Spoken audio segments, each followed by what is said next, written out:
Hoist movies ని మీరు చాలానే చూసుంటారు. కానీ ఒక 6 స్టూడెంట్స్ నేషనల్ ట్రెషర్ ని కొట్టేయడం ఎప్పుడైనా చూసారా? అయితే ఇప్పుడు చూడండి. ఇందులో కావాల్సిన twist and turns, ups and downs, emotions అన్నీ ఉన్నాయి. అందుకే స్టీలింగ్ రదీన్ సలై మూవీకి IMDbలో 7.3 రేటింగ్ ఉంది. ఇన్ని రోజులు ఈ మూవీని మీరు చూడలేదు అంటే మీరు చాలా మిస్ అయిపోయినట్టే. మరి లేట్ ఎందుకు, పదండి త్వరగా చూసేద్దాం.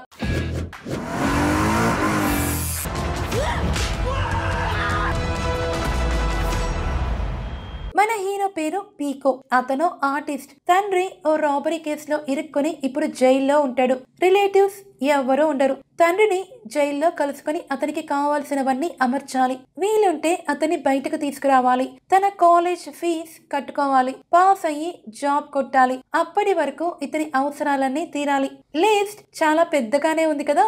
వీటన్నిటికీ డబ్బులు పైనుండి అయితే ఊడిపడవు కదా. అందుకే ఫేమస్ ఆర్టిస్ట్ల పెయింటింగ్స్ ని అచ్చుకుద్దినట్టు ఫోర్జరీ చేసి డబ్బులు సంపాదించుకుంటూ ఉంటాడు మన హీరో. మన హీరోకి ఫోర్జరీ చేసినందుకు ఒక 5 లక్షలు ఇస్తే అదే పెయింటింగ్ ని వాళ్ళు 10 కోట్లకి బయట అమ్ముకుంటూ ఉంటారు. ఫోర్జరీ చేయడంలో అంత మాస్టర్ మన హీరో. ఇక ఇతని ఫ్రెండ్ వచ్చి ఉచుప్. ఇతను బ్రాండెడ్ వస్తువుల డూప్లికేట్లు తయారు చేసి సింపుల్ గా అమ్ముకుంటూ ఉంటాడు. ప్లస్ ఒక హ్యాకర్ కూడా. ఎలాంటి వెబ్సైట్ నైనా సరే హ్యాక్ చేసి ఎంత కాన్ఫిడెన్షియల్ డాక్యుమెంట్ అయినా ఈజీగా కొట్టేయగలడు. ఒక్క మాటలో చెప్పాలి అంటే ఇద్దరు దొంగలే. ఇక పీకోకి ఒక గర్ల్ ఫ్రెండ్ ఉంటుంది. పేరు సారా. ఆమె అథ్లెట్, కరాటే ఛాంపియన్. ఆమె స్కాలర్షిప్ మీదే చదువుకుంటూ ఉంటుంది. Poor family. ఒక నానమ్మ మాత్రమే ఉంటుంది. నానమ్మకి సారా మీద చాలా దిగులు. ఒక మామూలు పెయింటర్ ని పెళ్లి చేసుకొని లైఫ్ ని ఎలా లీడ్ చేస్తుంది, ఎలా సంతోషంగా ఉంటుంది, ఈమె లైఫ్ ఎలా అని. సారాకి కూడా ఆమె నానమ్మ పట్ల చాలా దిగులు. నేను కాలేజ్ ఎప్పుడు పాస్ కావాలి, ఎప్పుడు జాబ్ కొట్టాలి, ఎప్పుడు మా నానమ్మని సంతోషంగా చూసుకోవాలి అని. ఈ ముగ్గురు కాకుండా పీకో తన ఇంటిని ఒక పెద్ద ఆయనకి అద్దెకిచ్చుంటాడు. అతను అక్కడ ఒక గ్యారేజ్ ని కూడా ఓపెన్ చేసుంటాడు. అతనికి 2 కొడుకులు, గోఫర్, టుక్ టుక్. ఇద్దరు మొద్దులే. టైం దొరికినప్పుడల్లా కస్టమర్ల కార్లు కొట్టేసుకుపోయి రేసింగ్ లో పార్టిసిపేట్ చేస్తూ ఉంటారు. ప్రతిసారి ఓడిపోయి డబ్బులు మొత్తం పోగొట్టుకుంటూ ఉంటారు. ఇక వీళ్ళ రేసింగ్ లో బెట్లు కట్టే ఫెల్లా అనే అమ్మాయి. ఈ ఫెల్లా చాలా డబ్బున్న అమ్మాయి. కాకపోతే లైఫ్ బోరింగ్ గా ఉంటుంది. దాన్ని ఎక్సైటింగ్ గా మార్చుకోవడం కోసం ఈ బెట్లు కట్టడం, పేకాట ఆడడం చేస్తూ ఉంటుంది. ఇది సింపుల్ గా మన హీరోల ఇంట్రో. ఇప్పుడు మెయిన్ స్టోరీలోకి వెళ్దాం. మన హీరో ఫాదర్ జైల్లో ఉన్నాడు అని చెప్పాను కదా. అతన్ని అతని ఫ్రెండ్సే అన్యాయంగా ఇరికిస్తారు. ఇప్పుడు అతని దగ్గరికి ఒక ఆఫర్ వస్తుంది. ఒక 2 కోట్లు ఉంటే సుప్రీం కోర్టులో ఇతని కేసుని వాదించి ఇతని బయటకు తీసుకురావడానికి రెడీ అయిపోతాడు ఒక లాయర్. ఈ విషయమే మన హీరోకి చెబుతాడు అతని ఫాదర్. ఎలాగైనా కష్టపడి ఒక 2 కోట్లు సంపాదించి తన ఫాదర్ ని జైలు నుండి బయటకు తీసుకువచ్చేయాలి అని నిర్ణయించుకుంటాడు మన హీరో. ఏముంది, మొన్న 5 లక్షలకి ఒక పెయింటింగ్ గీశాడు కదా, అలాంటివే ఒక 20 40 గీస్తే సరిపోతుందిలే అనుకుంటాడు. కానీ లాస్ట్ టైం గీసిన పెయింటింగ్ ని దీని అనే ఓ క్యూరేటర్ 10 కోట్లకి అమ్ముకుంది అన్న న్యూస్ ఉచుప్ తీసుకువస్తాడు. సో ఈసారి ఫోర్జరీ చేసే ముందే పక్కాగా డబ్బులు డిమాండ్ చేయాలి. పార్ట్నర్షిప్ కుదిరితేనే పని ఒప్పుకోవాలి అని నిర్ణయించుకుంటారు మన హీరోలు ఇద్దరు. అనుకున్నట్టే దీని మళ్ళీ పిలిచి మరో జాబ్ ఇస్తుంది వీళ్ళకి. డైరెక్ట్ గా 2 కోట్లు డిమాండ్ చేస్తారు. ఆమె ఒక్క క్షణం కూడా ఆలోచించకుండా ఓకే అనేస్తుంది.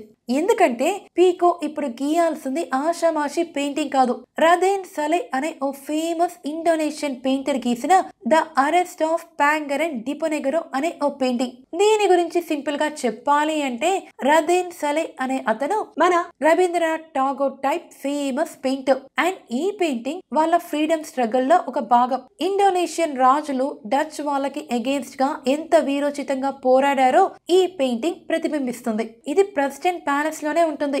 సంవత్సరానికి ఒక్కసారి మాత్రమే ప్రజలు దీన్ని చూడగలరు. అందుకోసం ఒక స్పెషల్ ఎగ్జిబిషన్ అరేంజ్ చేస్తారు వాళ్ళు. సింపుల్ గా చెప్పాలి అంటే ఇది ఓ నేషనల్ ట్రెషర్. దీన్ని ఫోర్జరీ చేయబోతున్నారు అని ప్రజలకి తెలిస్తే చాలు వీళ్ళని పరిగెత్తించి మరి కొడతారు. అంత ఎమోషన్స్ ముడిపడి ఉంటాయి దీనిలో. దాన్ని ఫోర్జరీ చేస్తే 2 కోట్లు ఇస్తాను అని ఒప్పుకుంటుంది దిని. ఈ మనీ వస్తే తండ్రిని జైలు నుండి బయటకు తీసుకురావచ్చు అని ఇష్టం లేకపోయినా ఒప్పుకుంటాడు పీకో. ఒక 2 months కష్టపడితే పెయింటింగ్ కంప్లీట్ అయిపోతుంది. ఆ పేపర్, స్ట్రోక్స్, క్యాన్వాస్ అన్ని అప్పట్లో రదేన్ సలై ఎలా గీసాడో పర్ఫెక్ట్ గా అలానే గీస్తాడు మన హీరో.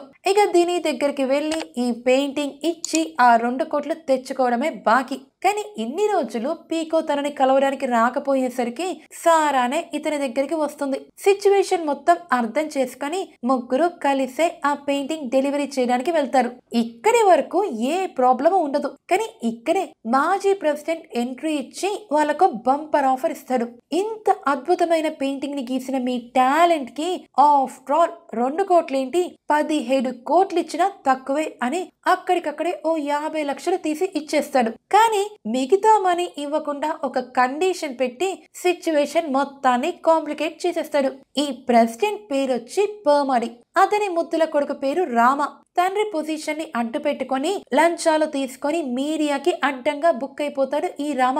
సో చచ్చినట్టు పర్మాడి ప్రెసిడెంట్ పదవికి రాజీనామా చేయాల్సి వస్తుంది. తనని తన కొడుకుని ఇంత నీచంగా ట్రీట్ చేసిన ఈ ప్రజల మీద ఈ దేశం మీద పగ తీర్చుకోవాలి అనుకుంటాడు పర్మాడి. అందుకే నేషనల్ ట్రెజర్ అయిన ఈ పెయింటింగ్ ని గీయిస్తాడు. గీయించి ఈ డూప్లికేట్ పెయింటింగ్ ని ప్రెసిడెంట్ ఆఫీస్ లో పెట్టి ఒరిజినల్ ది తన ఇంట్లో దాచిపెట్టుకోవాలి అనుకుంటాడు. అలా వాళ్ళ పూర్వీకులు చేసిన త్యాగాన్ని అవమానించి వాళ్ళ దేశం మీద పగ తీర్చుకోవాలి అనుకుంటాడు. కాకపోతే ఇక్కడ ఫిట్టింగ్ ఏంటంటే ఈ ఎక్స్చేంజ్ ని కూడా మన హీరోస్ ని చేయమని కండిషన్ పెడతాడు. ప్రతి సంవత్సరం ఈ పెయింటింగ్స్ ఎగ్జిబిషన్ జరుగుతుంది కదా, అప్పుడు ప్రెసిడెంట్ ప్యాలెస్ నుండి ఈ పెయింటింగ్స్ బయటకు వస్తాయి. అక్కడి నుండి ఎగ్జిబిషన్ కి వెళ్లే దారిలో వీళ్ళ పెయింటింగ్స్ ని మార్చి ఒరిజినాలిటీ తీసుకువచ్చి ఈ పర్మాడికి ఇవ్వాలి. అలా చేయకపోతే వీళ్ళ లైఫ్ లతో పాటు జైల్లో ఉన్న మన హీరో ఫాదర్ లైఫ్ ని కూడా నాశనం చేస్తాను అని మన హీరోని బెదిరిస్తాడు పర్మాడి.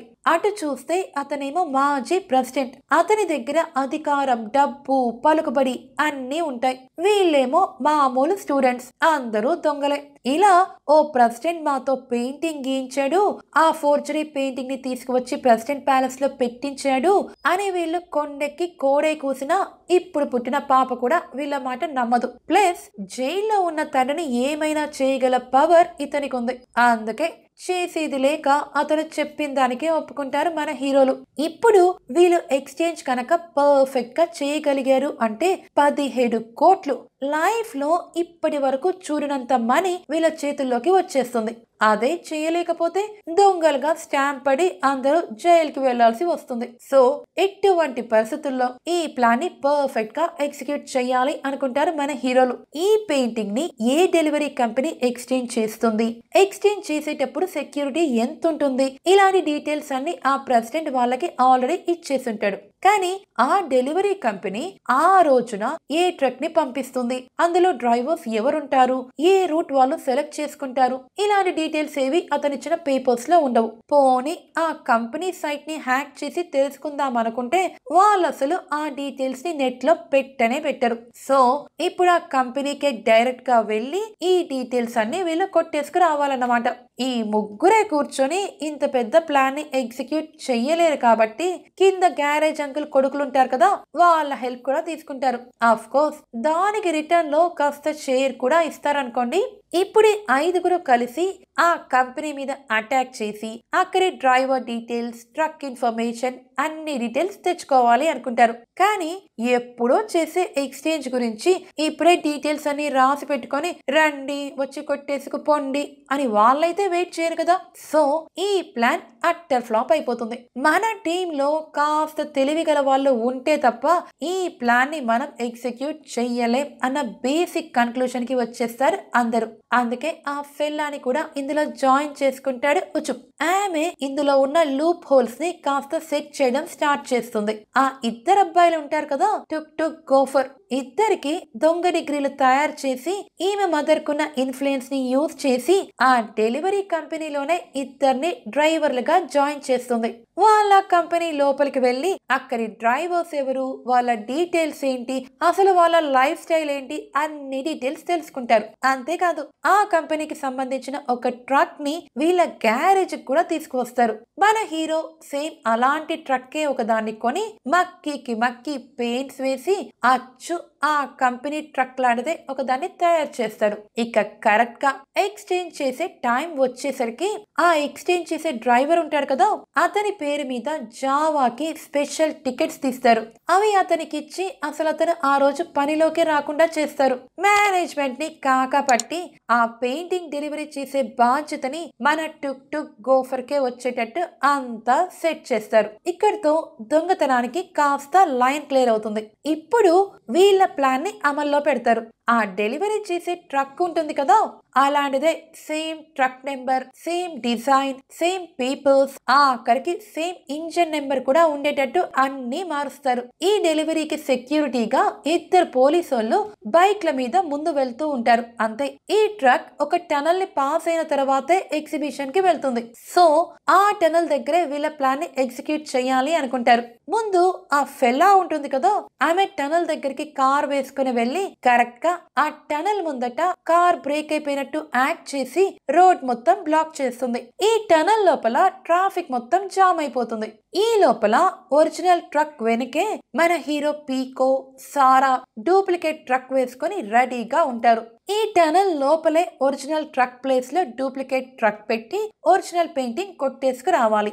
ఇది వీళ్ళ ప్లాన్. అప్పుడు డూప్లికేట్ పెయింటింగ్ ముందు ఎగ్జిబిషన్ కి, ఆ తర్వాత ప్రెసిడెంట్ ప్యాలెస్ కి వెళ్ళిపోతుంది. ఒరిజినల్ దేమో పర్మడి దగ్గరికి వచ్చేస్తుంది. అన్ని వెనకే జరిగిపోతాయి కాబట్టి ముందున్న సెక్యూరిటీకి అసలు తెలియనే తెలీదు.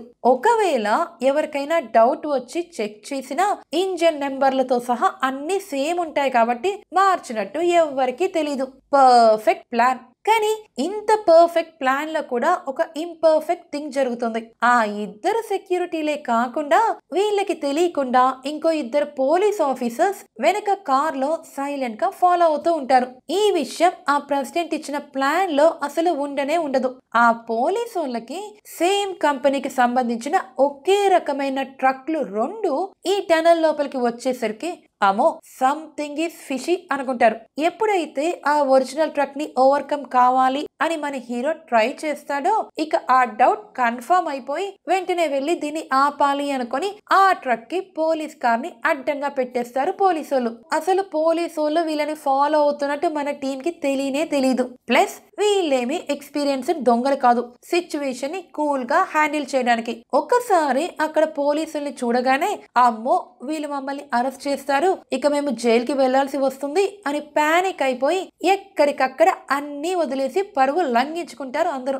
ఇక వీళ్ళు దొంగలే అని కన్ఫర్మ్ అయిపోయి పీకో వెంట ఒక పోలీస్ ఆఫీసర్ పడతాడు.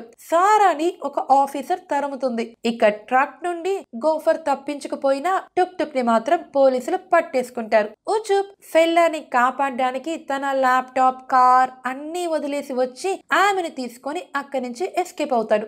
ఎవరికి తోచిన రూట్ లో వాళ్ళు పారిపోతారు. ఫెల్లా, ఉచుప్ మాత్రం ఒక సీక్రెట్ ప్లేస్ కి వెళ్లి దాక్కుంటారు. ఆ తర్వాత గోఫర్ తప్పించుకొని ఇంటికే వచ్చేస్తాడు.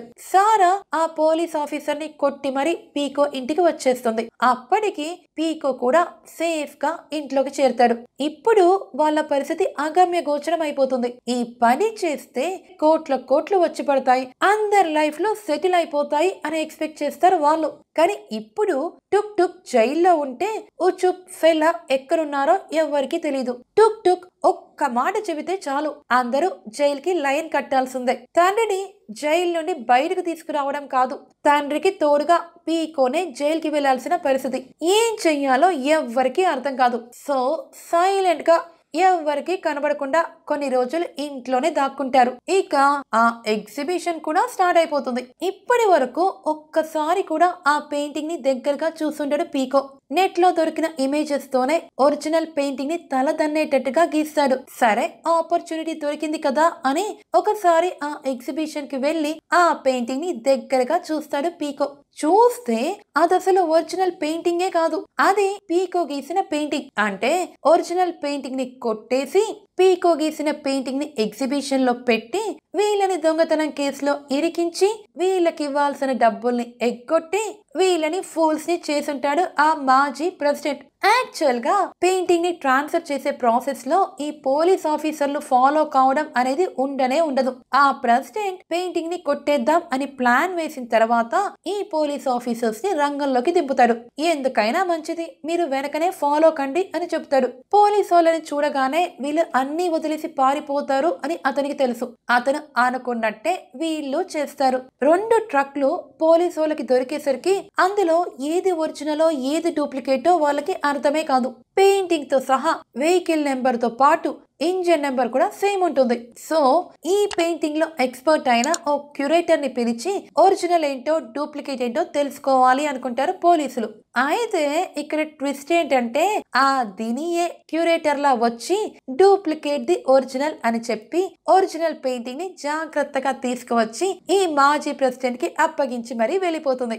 ఒక్క మాటలో చెప్పాలి అంటే మన టీం అందరినీ ఎదవాళ్ళని చేస్తాడు ఆ ప్రెసిడెంట్. అండ్ ఇక్కడ మరో ట్విస్ట్ ఏంటో తెలుసా, అసలు ఈ ప్లాన్ ఇచ్చిందే మన హీరో ఫాదర్ తో డీల్ చేసుకుని ఉంటాడు ఆ మాజీ ప్రెసిడెంట్. ఈ పెయింటింగ్ దొంగతనం ప్లాన్ కనుక చెబితే ఆ లాయర్ కి ఇవ్వాల్సిన 2 కోట్లు ఇస్తాను, ప్లస్ నీకు అనుకూలంగా తీర్పిచ్చే జడ్జి దగ్గరికి నీ కేసుని పంపిస్తాను అంటాడా ప్రెసిడెంట్. డీల్ ఓకే అని ప్లాన్ చెప్తాడు మన హీరో ఫాదర్. ఈ ప్లాన్ లో అతని కొడుకునే ఇన్వాల్వ్ చేసి కొడుకుతో పాటు ఇతనికి పంగనామాలు పెడతాడు. ఇస్తానన్న 2 కోట్లు లాయర్ కి ట్రాన్స్ఫర్ చేస్తాడు. కానీ జడ్జ్ విషయంలో మాత్రం నాకేమీ సంబంధం లేదు అంటాడు. అనుకూలమైన జడ్జ్ లేనిదే ఇతను బయటకు రాడు అని ఇతనికి కూడా తెలుసు. కానీ ఏమీ చేయలేడు. ఆపోజిట్ లో ఉంది మాజీ ప్రెసిడెంట్. మరి తండ్రి పేరు చెప్పి కొడుకుని ఇరికిస్తాడు, కొడుకు పేరు చెప్పి తండ్రిని బెదిరిస్తాడు. ఇద్దరిని నట్టేయడం ఉంచి తన పని తను సాఫీగా చేసుకొని హాయిగా ఎస్కేప్ అవుతాడు. ఆ ప్రెసిడెంట్ వీళ్ళందరినీ ఫూల్స్ ని చేశాడు అని అర్థమవుతుంది మన టీం కి. కానీ ఏమీ చేయలేరు. అతనేమో మాజీ ప్రెసిడెంట్, వీళ్ళేమో మామూలు స్టూడెంట్స్. అతని దగ్గర అన్నీ ఉన్నాయి, వీళ్ళ దగ్గర ఏమీ లేవు. అతను చిటికేస్తే చాలు వీళ్ళ జీవితం కుటుంబం అన్నీ నాశనం అవుతాయి. వీళ్ళు గొంతెత్తి అరిచిన ఎవ్వరూ వినరు. కానీ ఎవ్వరిలో లేనిది స్టూడెంట్స్ లో మాత్రమే ఉండేది ఒక్కటి ఉంటుంది, అదే దమ్ము. స్టూడెంట్స్ దెబ్బ కొడితే పోలీసోడే కాదు పొలిటీషియన్ కూడా అబ్బా అనాల్సిందే. అలాంటి దెబ్బే ఇప్పుడు కొట్టాలి అని నిర్ణయించుకుంటారు అందరూ. కానీ అంతకంటే ముందు టుక్ ని బయటకు తీసుకురావాలి. సో ప్రపంచంలో జరిగిన దొంగతనాలన్నింటినీ స్టడీ చేసి టుక్ ని బయటకు తీసుకువచ్చే మార్గం వెతుకుతారు ఉచుప్. జపాన్ లో ఒక ఫేమస్ దొంగతనం జరుగుతుంది. 300 కోట్లు తీసుకువస్తున్న ఒక కార్ ని పోలీసుల వేషంలో ఆపి కింద బాంబు ఉంది అని వాళ్ళని భయపెట్టి వాళ్ళు తేరుకోక ముందే ఆ కార్ తీసుకొని పారిపోయి ఉంటారు దొంగలు. ఇప్పుడు దీన్ని ఇన్స్పిరేషన్ గా తీసుకొని టుక్ ని బయటకు తీసుకురావాలి అనుకుంటాడు ఉచుప్. టుక్ ని కోర్టుకి తీసుకువెళ్తున్న టైంలో వీళ్ళే పోలీసుల వెళ్లి పోలీసుల కార్ ని ఆపి పోలీసులని ఏమార్చి మరీ టుక్ ని తప్పించి ఆ మాజీ ప్రెసిడెంట్ మీద పగ తీర్చుకోవాలి అనుకుంటారు. కానీ వీళ్ళే ప్లాన్ వేయక ముందే సింపుల్ గా టుక్ రిలీజ్ అయ్యి బయటకు వచ్చేస్తాడు. ఇదే ఈ మూవీలో ఉండే బ్యూటీ. ఏదో జరుగుతుంది అనుకుంటాం కానీ ఏది జరగదు. ఏమీ లేదులే అనుకుంటాం కానీ ఏవేవో జరిగిపోతూ ఉంటాయి. నిజానికి ఆ పెయింటింగ్ ఎగ్జిబిషన్ కి సేఫ్ గా వెళ్తుంది కదా, అంటే వెళ్ళింది అని మన పోలీసులు అనుకుంటారు. ఇక ఇందులో దొంగతనం ఏముంది, ఏదో కంగారులో ట్రక్ తీసాడులే అని ఒక 2 days పెట్టుకొని టుక్ ని పంపించేస్తారు పోలీసులు. సో ఇప్పుడు కంప్లీట్ గా ప్రెసిడెంట్ మీదే కాన్సన్ట్రేట్ చేస్తారు మన టీం మొత్తం. కొన్ని రోజుల్లో ఈ ప్రెసిడెంట్ బర్త్డే ఉంటుంది. తన బర్త్డేకి హై-ఫై పార్టీ ఇవ్వబోతూ ఉంటాడు ఆ ప్రెసిడెంట్. ఆ బర్త్డేకి ఇన్విటేషన్ కొట్టి దొంగల్లా లోపలికి దూరి ఆ పెయింటింగ్ కొట్టేసి ప్రెసిడెంట్ కి తగిన బుద్ధి చెప్పాలి అనుకుంటారు మన టీం. అందుకోసం అతని ముద్దుల కొడుకైన రామానే టార్గెట్ చేస్తారు. ఈ రామ చాలా పెద్ద ప్లే బాయ్. సారా ముందెళ్ళి ఈ రామాతో పరిచయం చేసుకుంటుంది. అతన్ని ఫ్లర్ట్ చేసి మరి ఇన్విటేషన్ ని సంపాదిస్తుంది. ఇప్పుడు ఆ పార్టీకి కేటరింగ్ చేసే కంపెనీలో పీకో ఉచుప్ ఇద్దరు వర్కర్స్ లా జాయిన్ కావాలి. కాకపోతే దొంగతనం ఫెయిల్ అయినప్పుడు ఉచుప్ తన కార్ ల్యాప్టాప్ అన్ని అక్కడే వదిలి వచ్చేస్తాడు కదా. సో ఈ దొంగతనానికి మాస్టర్ మైండ్ అతనే అనుకొని అతని వాంటెడ్ లిస్ట్ లో జాయిన్ చేస్తారు పోలీసులు. ఒక వాంటెడ్ కి ఏ కంపెనీ జాబ్ ఇవ్వదు, దొరికితే తీసుకెళ్లి పోలీసులకి అప్పచెప్తుంది. ఉచుప్ కనుక అరెస్ట్ అయితే అసలు వీళ్ళ ప్లానే నడవదు. సో మొదలైన చోటే మళ్ళీ వీళ్ళ ప్లాన్ ఎండ్ అయిపోతుంది. కానీ మన టీం దగ్గర సర్వరోగ నివారణి ఫెల్లా ఉందిగా. ఫెల్లా వెళ్లి వాళ్ళ మదర్ తో అమ్మ నేను ఒక కొత్త బిజినెస్ స్టార్ట్ చేస్తాను అని ఆమె పర్మిషన్ తీసుకొని ఏకంగా ఆ క్యాటరింగ్ కంపెనీనే కొనేస్తుంది. ఇప్పుడు వీళ్ళ లైన్ కంప్లీట్ గా క్లియర్ అయిపోతుంది. సారా రామ ఇన్విటేషన్ తో మాజీ ప్రెసిడెంట్ ప్యాలెస్ లోకి ఎంటర్ అవుతుంది. గోఫర్ యాక్చువల్ గా ఒక ఎలక్ట్రీషియన్. సౌండ్ సిస్టమ్ బాక్స్ ఉంటుంది కదా, ఆ బాక్స్ లో సీక్రెట్ గా ఒక అరని క్రియేట్ చేస్తాడు. అందులో పీకో ఉచుప్ కూర్చొని సీక్రెట్ గా ఆ ప్యాలెస్ లోకి ఎంటర్ అయిపోతారు. డైరెక్ట్ గా సర్వర్ రూమ్ లోకి వెళ్లి ముందు సీసీటీవీ కెమెరాలనే హ్యాక్ చేస్తారు. పాత వీడియోనే రిపీట్ అయ్యేటట్టు ఎడిట్ చేసి దాన్ని అప్లోడ్ చేస్తారు. ఇప్పుడు లోపల ఏం జరిగినా సీసీటీవీ కెమెరాల్లో అసలు కనబడదు. అక్కడ నుండి దర్జాగా ఆ పెయింటింగ్ ఉన్న రూమ్ లోకి వెళ్తారు. పెయింటింగ్ కొట్టేసినా దాన్ని బయటకు తీసుకురావాలి అంటే బయట ఏదో గోలా కయోస్ జరగాలి. అప్పుడు ఆ హడావిడిలో ఎవరు ఏం చేస్తున్నారో పట్టించుకునే పరిస్థితుల్లో సెక్యూరిటీ ఉండదు. అందుకోసం ఓ స్మోక్ బాంబ్ ని తయారు చేస్తారు. దాన్ని ఎవరికి కనబడని ప్లేస్ లో పెడతారు. కరెక్ట్ గా లోపల పీకో ఆ పెయింటింగ్ ని కొట్టేగానే దీన్ని ఆన్ చేయాలి. ఆ స్మోక్ చూసి ఫైర్ యాక్సిడెంట్ అయ్యిందేమో అని భయపడి గెస్ట్లు అందరూ అక్కడి నుంచి పారిపోవడానికి ట్రై చేస్తారు. ఆ టైంలో వీళ్ళ ఆ పెయింటింగ్ ని బయటకు తీసుకొచ్చి అక్కడి నుంచి ఎస్కేప్ అవుతారు. ఇది ప్లాన్. కానీ గోఫర్ రిమోట్ తో ఆ స్మోక్ బాంబ్ ని యాక్టివేట్ చేయాలి అని ట్రై చేస్తే అది అసలు ఆనే కాదు. అంటే ఇంత పెద్ద ప్లాన్ ఇప్పుడు అట్టర్ ఫ్లాప్ అయ్యే పరిస్థితికి వచ్చిందనమాట. సో ప్లాన్ బి ని యాక్టివేట్ చేస్తుంది సారా. చాలా రొమాంటిక్ గా రామ దగ్గరికి వెళ్లి ఈ పార్టీ బోర్ కొడుతుంది, ఒంటరిగా ఎక్కడికైనా వెళ్దామా అని పిలుస్తుంది. రామ దీన్ని ఆపర్చునిటీగా తీసుకొని ఆమె మీద కాస్త చేయి వేయగానే యూ పర్వర్ట్ అని తిట్టి అతన్ని కొడుతుంది. ఓ మాజీ ప్రెసిడెంట్ ముత్తుల కొడుకు మీద అంత పెద్ద పార్టీలో ఒక అమ్మాయి చేయి చేసుకుంది అంటే ఎంత పెద్ద డామ్ ఇన్సల్ట్. అందుకే అక్కడున్న సెక్యూరిటీ మొత్తం సారాని కొట్టడంలో బిజీ అయిపోతారు. ఈ అమ్మాయిని కాపాడడానికి ఓ జెంటిల్ మ్యాన్ ముందుకు వస్తాడు. వీళ్ళు ఫైట్ చేస్తూ ఉంటే అందరూ వాళ్ళని వాళ్ళు మర్చిపోయి మరి షో చూడడంలో బిజీ అయిపోతారు. ఈ లోపల గోఫర్ వెళ్లి ఆ స్మోక్ బాంబ్ ని మాన్యువల్ గా యాక్టివేట్ చేసి ఫైర్ ఫైర్ అని అరిచేసరికి అక్కడ ఉన్న గెస్ట్లు అందరూ పారిపోవడానికి ట్రై చేస్తారు. అందులో వీళ్ళు కూడా చేరి ఈజీగానే అక్కడ నుండి బయటకు వచ్చేస్తారు. ఆ పెయింటింగ్ ని ఎక్కించుకొని ఓ ట్రక్ లో బయలుదేరుతారు పీకో ఉచుప్. ఒక మాజీ ప్రెసిడెంట్ ఇంట్లోకి దూరి నేషనల్ ట్రెషర్ ని కొట్టేసి అక్కడ నుండి సేఫ్ గా బయటకు వచ్చి ప్రెసిడెంట్ ని ఓడించాం అని అర్థం కాగానే ఇక వాళ్ళ సంతోషానికి అవధులే ఉండవు. కానీ ఆ సంతోషం 5 నిమిషాల్లో నీరు కారిపోతుంది. ఎవరో ట్రక్ తో వచ్చి వీళ్ళ ట్రక్ ని అటాక్ చేసి ఆ పెయింటింగ్ ని కొట్టేసుకుపోవాలి అని ట్రై చేస్తారు. అసలు వాళ్ళెవరు, ఈ పెయింటింగ్ గురించి తమ ప్లాన్ గురించి వాళ్ళకి ఎలా తెలిసింది, కరెక్ట్ గా వీళ్ళని ఎలా అటాక్ చేయగలిగారు మన హీరోలకి అర్థమే కాదు. తీరా చూస్తే ఆ అటాక్ చేసిన వ్యక్తి ఎవరో కాదు, మన హీరో ఫాదరే. ప్రెసిడెంట్ ఓ 2 కోట్లు ఆ లాయర్ అకౌంట్ లో వేస్తాడు కదా, ఆ లాయర్ నేను నీ కేసు వాదించి నిన్ను బయటకైతే తీసుకురాలేను కానీ నిన్ను జైలు నుండి తప్పించగలను, ఒక 48 అవర్స్ లో ఈ దేశం వదిలి పారిపో అని చెప్తాడు. సరే అని ముందు జైలు నుండి తప్పించుకుంటాడు హీరో ఫాదర్. ఆ పెయింటింగ్ ని కొట్టేసే ప్లాన్ చెప్పింది ఇతనే కాబట్టి మళ్ళీ వెళ్లి ఆ పెయింటింగ్ ని కొట్టేసి మాజీ ప్రెసిడెంట్ తో నెగోషియేషన్స్ చేసి తన మీదున్న కేసు ని కంప్లీట్ గా కొట్టేయించుకోవాలి అనుకుంటాడు ఇతను. కానీ ఇతని కంటే ముందు ఇతని కొడుకు వచ్చి ఆ పెయింటింగ్ ని ఇతని కళ్ళ ముందనే కొట్టేసుకుని వెళ్ళిపోతాడు. సో కొడుకు దగ్గర నుండి ఆ పెయింటింగ్ ని కొట్టేయాలనే ఇప్పుడు మన హీరో మీద అటాక్ చేస్తాడు అతని ఫాదర్. కానీ హీరో పరిస్థితి చూస్తే ఇప్పుడు ఘోరంగా మారిపోయి ఉంటుంది. ఇన్ని దొంగ పనులు చేసింది, ఫోర్జరీలు చేసింది, ఆఖరికి దొంగలుగా మారడానికి కూడా రెడీ అయ్యింది తన తండ్రి కోసమే కదా, ఆ తండ్రిని జైలు నుంచి తీసుకురావడానికే కదా. కానీ ఇప్పుడు ఆ తండ్రే సింపుల్ గా బయటకు వచ్చి ఇతని బ్యాక్ స్టాబ్ చేసేసరికి ఆ ద్రోహాన్ని తట్టుకోలేకపోతాడు మన హీరో. నన్ను నా తండ్రే మోసం చేశాడు, ఇప్పుడు ఎవ్వరూ లేని ఒంటరి వాడిని అయ్యాను అని బాధపడతారు. మన టీం మొత్తం వచ్చి అతని ఓదార్చి వాళ్ళ డెన్ కి అంటే మన హీరో ఇంటికి తీసుకువెళ్తారు. ఇప్పుడు పెయింటింగ్ లేదు, డబ్బు లేదు, ఆఖరికి తండ్రి కూడా లేడు. ఒక ప్రెసిడెంట్ తో పెట్టుకొని అన్ని పోగొట్టుకుంటారు మన హీరోలు. ఇక ఫాదర్ కూడా ఆ పెయింటింగ్ ని తీసుకొని బయలుదేరుతాడు. కానీ మధ్యలో అతనికి ఎందుకో డౌట్ వచ్చి దానికి ఉన్న కర్టెన్ ని తీసి చూస్తాడు. ఇక్కడే వండర్ఫుల్ ట్విస్ట్ ఇస్తాడు డైరెక్టర్. యాక్చువల్ గా ఆ పెయింటింగ్ కొట్టేయాలి అని వెళ్ళినప్పుడు అక్కడే మరో పెయింటింగ్ కూడా చూస్తాడు పీకో. అది ఓ ఫేమస్ పెయింటర్ గీసిందే, ఒక పాలస్తీనా లీడర్ది.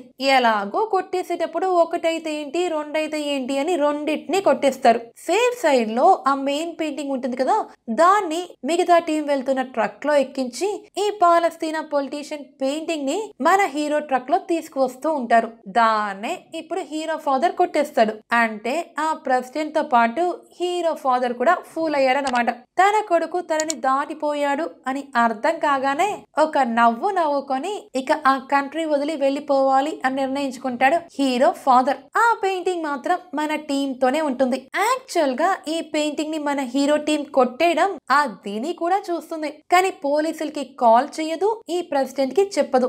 మళ్ళీ మన టీం కే కాల్ చేసి మరో ఆఫర్ ఇస్తుంది. ఆ పెయింటింగ్ ని ఆమెకి కనుక అమ్మితే $10 మిలియన్ అంటే దగ్గర దగ్గర 90 కోట్లు ఇస్తానని ఆఫర్ చేస్తుంది. మన టీం కూడా ఎగిరి గంతేసి ఒప్పుకుంటుంది.